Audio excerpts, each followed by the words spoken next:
Hey everybody, Prepper for the Ages coming at you from my secret primary location. How are you doing?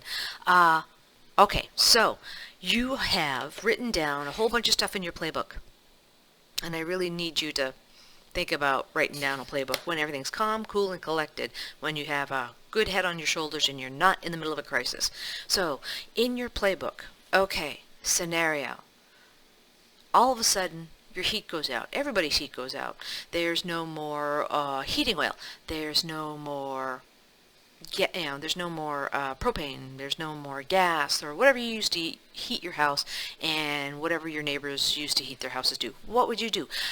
And it's the beginning of the winter. Oops, wait a minute.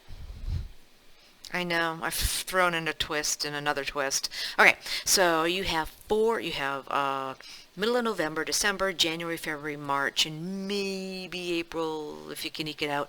What would you do with at least, okay, let's just pare it down to 4 months without heating oil or the primary way to heat your house. It's gone. It's up. Nope, nope, no more. What do you have for a backup? And do you have enough of a backup that it would last those 4 months, since it's late fall, everybody's turning on their heat? What would you do for 4 months without power? Okay, so would you know who your neighbors were that also had like a wood stove? Like I have my wood stove back here, and I would definitely be looking at other people that have wood stoves, or they have wood piles or whatnot, and go, hey, I have an idea. Why don't you guys come live with me, or why don't I go live with you, and we can combine the wood piles and last until spring. Ah, I know. That social interaction thing. That's kind of important. Oh, I know you wanted to go all rogue and marauder. But if I band together with my neighbors, yeah, we'll be able to survive no problem. And it's all dependent on social ties. And the marauder thing, if you're just a hermit and whatnot, say hi to your neighbors. Just start by wave to them when they're pulling out of the driveway, when you're pulling out of your driveway, when you're walking down, they're walking down. The kids, the people taking a walk down the street every day. If you live in suburbia. Okay. All right, that's a bit much. But yeah, you need to band together. Being a marauder, yeah, that means your dog food, so. What would you do? What's in your playbook? And I don't need to know actually what's in your playbook. I want you to have a playbook, and then when the scenario hits, look at your playbook and look at what you wrote when everything was calm, cool, and collected. And yes, I know, no plan survives first encounter.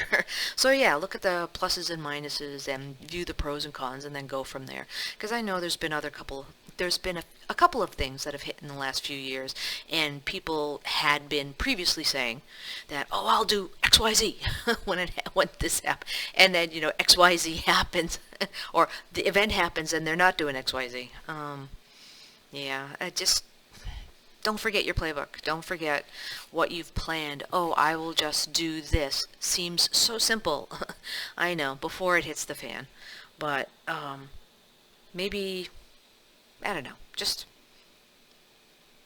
remember that you have a playbook when SHTF happens, rather than trying to make it all up again when it hits the fan. That's just not what you need in that moment. Taking a few moments to review your notes and to see and to have it all planned out, so you can just follow it or alter it how you need to it and follow what's remaining. That helps. So, alright, I hope I've helped. Okay, so what would you do if your heat went out and you had to survive the rest of the winter with no heat? And go. Okay, I hope you've enjoyed this. Prepper for the Ages signing out for now.